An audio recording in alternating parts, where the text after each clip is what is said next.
네, 답답한 정치 이슈를 팍팍 때려보는 시간입니다. 정치펀치 정청래 민주당 최고위원 나오셨습니다. 안녕하십니까? 네, 여러분 안녕하십니까? 이 시대의 참 수용인 정청래입니다. 수용인은 뭐예요? 어제 수용했잖아요. 뭘? 박지원 복당. 수용. 깹니다. 예, 참 수용인. 네. 예. 익셉트했다. 예, 네. 받아들였다. 억셉트죠. 예. 뭐 발음이 저는 그렇습니다. 네. 예, 참 수용인. 그 반대를 하셨는데 왜 반대하셨었어요? 원래? 원래 그분이 예. 문재인 당대표 시절 예. 경선을 했지 않습니까? 치열하게. 그랬죠. 그리고 그때도 제가 최고위원이었어요. 아, 최고위원 오래 하셨군요. 그래서 예. 그분이 당을 깨고 나갔던 예. 생생한 기억을 어느 누구보다도 제가 많이 하고 있죠. 아. 그리고 그때 국민의당 안철수당 그렇죠. 저희가 굉장히 만류하고 노력도 많이 했는데 뿌리치고 나갔고 그리고 그때 실체도 없는 노무현 정부 때 뭐 네. 문재인이죠. 그러니까 공격 네. 포인트는 문재인의 호남 홀대론 기억나시죠? 예. 그래서 그러면서 호남에서 뭐 40석인가 굉장히 하여튼 호남 싹쓸이를 했었죠. 했던 그 예. 분당의 주역이었죠. 그래서 제가 눈물의 씨앗이 아니라 분열의 씨앗이라고 얘기를 하는 것이고 그리고 총선 때 대선 때는 문모닝 문재인 대통령 아침마다 욕하고 공격한다. 그래서 저는 3배 양으로 예. 박모닝을 제가 외쳤죠. 아. 그래서 그분이 예. 저를 고소까지 했어요. 아, 그런 적이 있어요. 예. 두 분이 조금. 그래서 제가 법정에서 만나자. 그렇게 했는데 예. 이제 내일 경찰 조사를 받으러 나가야 되는데 오늘 취하를 하셨죠. 감사하게. 아, 그렇군요. 네. 사적인 감정이었습니까? 아니면 그거는 아니었을 거 아니에요. 그 감정은 다 털었어요, 제가.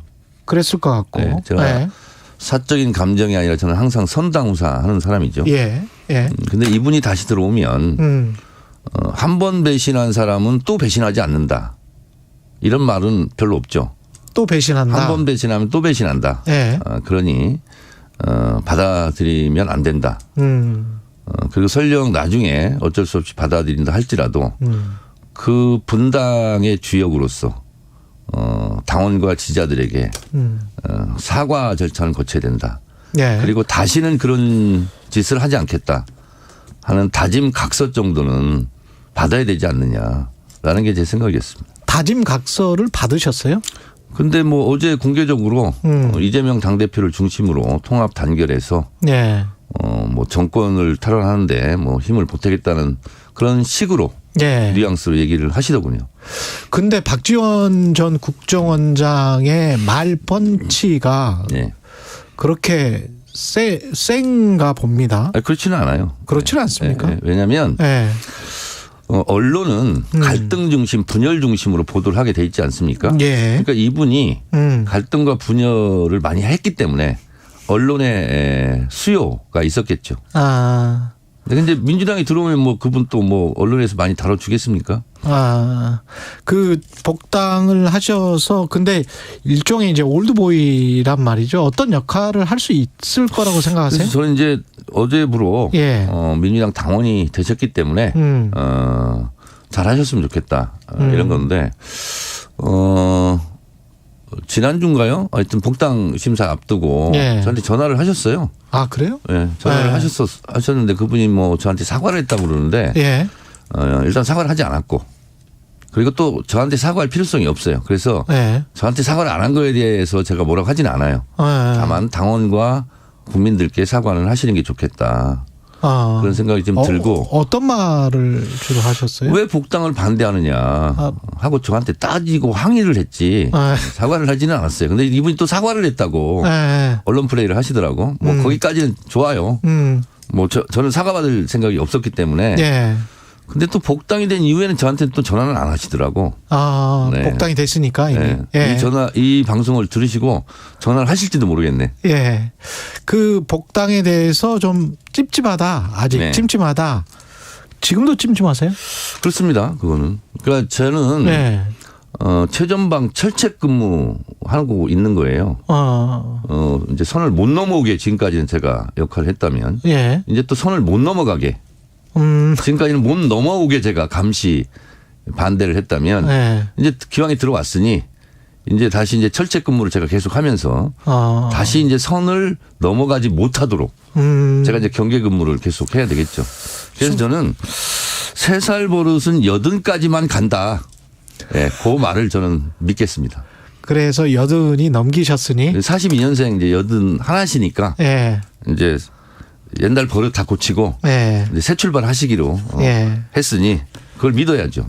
그 넘어간다라는 게 이재명 당대표 중심의 민주당을 말씀하시는 겁니까? 그거를 깨는 것? 그렇습니다.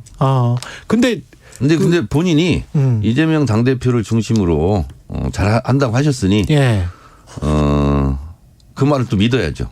근데 지금 박지원 원장이 어떤 내부 분란이랄지 그런 거를 일으키는 게 아니고 그 이상민 의원이랄지 이렇게 정확하게 말씀을 이미 하신 분들이 있잖아요. 그러니까 당대표. 이제 박지원 예. 전 원장이 들어왔으니 예. 매기 효과를 저는 기대합니다.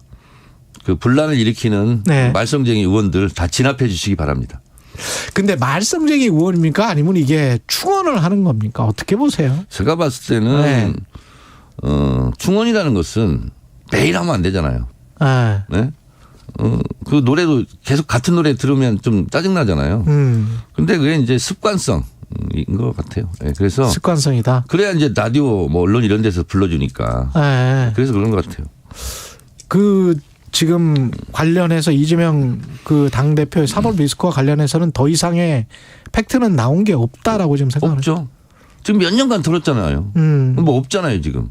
김만배 씨는 뭐 조작하지 않고서야 네. 어떻게 이재명 대표를 뭐 대장동 건으로 기소하고 뭐 이렇게 하겠어요. 그러니까 겨우 나온 게 정치 공동체 아닙니까? 정치 공동체는 사법 처리의 대상도 아니고 사법적 용어도 아니고 정치학개론에 나오는 용어 아닙니까? 근데 시나리오 무슨 이제 정치를 시나리오로 할 수는 없습니다만은 네.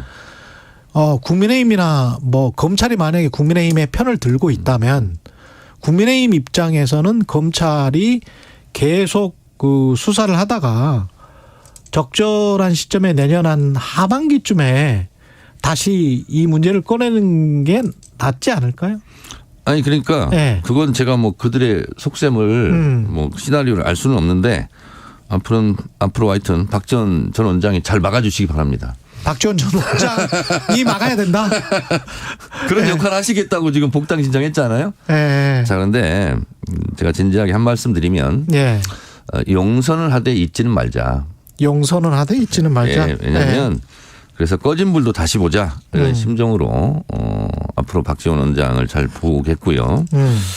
그리고 이게 이제 제가 어제도 얘기했지만 당원 당규 정신에 부합하지 않다. 그리고 공정하지도 형평성도 없다. 제가 이렇게 얘기했거든요. 네. 이게 뭐냐면 유명무죄 무명유죄냐. 당장 민영배 의원 같은 경우는 당을 위해서 본인이 살신성인한 거 아닙니까? 그렇죠. 근데 아직 복당이 안 되고 있잖아요. 민영배 의원은 살신성인했는데 그 박지원 전 원장 같은 경우는 본인의 이익을 위해서 나간 거지 않습니까? 당을 깨고. 예. 일종의 해당 행위를 한 거죠. 민영배 의원은 애당 행위를 한 거고. 예. 근데 박지원 원장은 복당되고 민영배 의원은 복당이 안 되고 이것도 일단 형평성이 안 맞고 일단. 또 하나는 당원 당규가 강화돼서 네. 예를 들면 경선 불복 탈당 그런 경우는 10년 동안 민주당 후보가 못 돼요. 복당도 안 되고. 네. 그런데 이분은 아예 당을 깨고 나간 분 아니에요. 그렇죠. 하여튼 더 치명적이고 더 큰 해당 행위를 한 거라고 본다면 그러면 누구는 복당이 안 되고 누구는 되고 그러면 결국은 유명한 사람은 무죄 처리해서 복당을 받아주고 유명하지 않은 무명 인사들은 계속 그 죄를 묻어서 복당을 시키지 않고 이런 형평성이 좀 안 맞는 부분이 있어요. 그래서 제가 원칙을 지키자. 또 하나는 이재명을 지키자. 이재명을 지키자는 것이 결국은 당을 지키자라는 것이고 당을 깬 분이었기 때문에 그 병이 또 도질 수도 있지 않습니까? 그래서 제가 예방주사 경계 차원에서 말씀을 드린 거고 예. 그렇지만 또 예방주사를 맞았다고 독감이 안 걸린다는 보장도 없잖아요. 예. 그래서 제가 계속 철제 경계 근무를 하겠다는 것이고 그런데 가장 좋은 것은 박지원 전 원장께서 옛날에 그 잘못된 부분에 대해서 철저하게 참여하고 예. 당을 위해서 열심히 헌신해 주신다면 제가 왜 박수를 안 치겠습니까? 알겠습니다. 그 시간이 뭐 한 4분밖에 안 남았네요. 박지원 전 원장 이야기만 거의 하다 끝낼 수는 없으니까 4분을 더 연장하세요. 그러면. 다음 또 분도 있기 때문에 노웅래 민주당 의원 체포동의안은 어떻게 될 것 같습니까? 저는 부결시켜야 된다고 생각합니다. 부결시켜야 된다. 개인적으로 지도부가 아니라 제 개인적으로 왜 그러냐면 네. 불구속 수사, 불구속 재판이 원칙이고요. 무죄 추정의 원칙이 있고요. 네. 그다음에 공판 중심주의 원칙이 있습니다. 그런데 노웅래 의원이 철저 수사를 협조했고 그리고 내가 재판을 받겠다. 법정에서 진실을 가리겠다 한다면 뭐 증거인멸이나 도망갈 우려가 없지 않습니까? 현역 국회의원이고. 그런데 굳이 이걸 체포동의안을 내는 것은 검찰의 힘자랑 근육자랑이라고 생각을 해요. 그리고 특히 지금 민주당 야당 탄압과 정치 보복 이 부분을 일삼고 있기 때문에 그 제동을 국회에서 걸어줘야 된다. 그렇게 생각을 합니다. 지도부의 생각은 아니지만 개인적으로 수석 최고위원은 그렇게 생각을 한다. 거기다가 수석 최고위원을 붙이기보다는 예. 정청래 의원 개인. 아, 정청래 의원 개인. 네, 수석 예. 최고위원이라는 용어도 없습니다. 아니 그거는 강조를 하셨었는데 지난번에는 또. 저는 그렇게 강조하지 않고요. 아 그래요? 제 지지자들이 수석 알겠습니다. 최고위원을 만들어야 된다. 이렇게 한 거죠. 네. 알겠습니다. 그리고 그 국정조사 관련해서는 그리고 예. 박지원 전 원장은 앞으로 잘 하시기 바라고 예. 잘할 것으로 기대하겠습니다. 알겠습니다. 그 네. 계속 강조를 해 주시고 네. 계시는데 그 국정조사 관련해서는 이렇게 여당은 그냥 안 하는 방향으로 가는 걸까요? 어떻게 보십니까? 돌아가는 모양새는 안 하고 싶어 하고 있는 것 같아요. 1월 그리고 7일까지 지금 시간 끄는 것 국정조사 같은. 합의를 괜히 받았다 이렇게 얘기하는 또 윤핵관들도 있고 예. 그래서 결국은 회피 전략, 시간 끌기 전략 그래서 지연 작전 이렇게 쓰고 있는 것 같아요. 그런데 참사 그 희생자 유가족분들이 가만히 있겠습니까? 아마 못 견딜 겁니다. 그렇게 안 하고 싶어도. 한덕수 총리는 어제 갔다 그냥 30초 만에 왔다고 하는데. 저는 그건 사진 찍기용이라고 생각을 해요. 사진 찍기용이다. 네, 우리가 예. 이렇게 갔는데 외면당했다, 거부당했다. 우리는 최선을 다했다. 이런 알리바이를 남기기 위해서 가지 않았을까?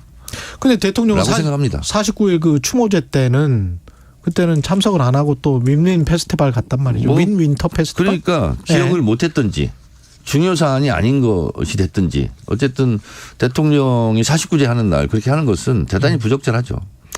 유가족들의 가슴에 다시 한번 대못질을 하는 거죠. 예. 그리고 마지막으로 오늘 참 알차게 질문을 다 하는 것 같습니다. 네. 국민의힘이 네. 100% 당원 투표로 선출하기로 당대표. 체육관 정당이 되겠다는 거죠. 옛날에 전두환식 그 체육관 선거 나 뽑아줄 사람 통일주체 국민의힘 10,000명 네. 정도 모아서 나를 뽑아달라 그리고 대통령이 됐다 하는 것처럼 국민의힘은 이제 국민 여론 국민의 민심은 중요하지 않다. 당대표를 뽑은 당원들만 모여라. 그래서 이제 체육관 정당 체육관 선거를 하겠다는 거죠. 그런 독재 정권식 발상은 결국 국민 저항에 부딪히지 않겠습니까? 정치펀치 정청래 민주당 최고위원이었습니다. 고맙습니다. 감사합니다. 이 시각 교통정보입니다. 오늘 출근길 돌발 구간이 많습니다. 분당 수서로 성남 방향 수서 나대목 2차로에서 사고 났습니다. 청담대교부터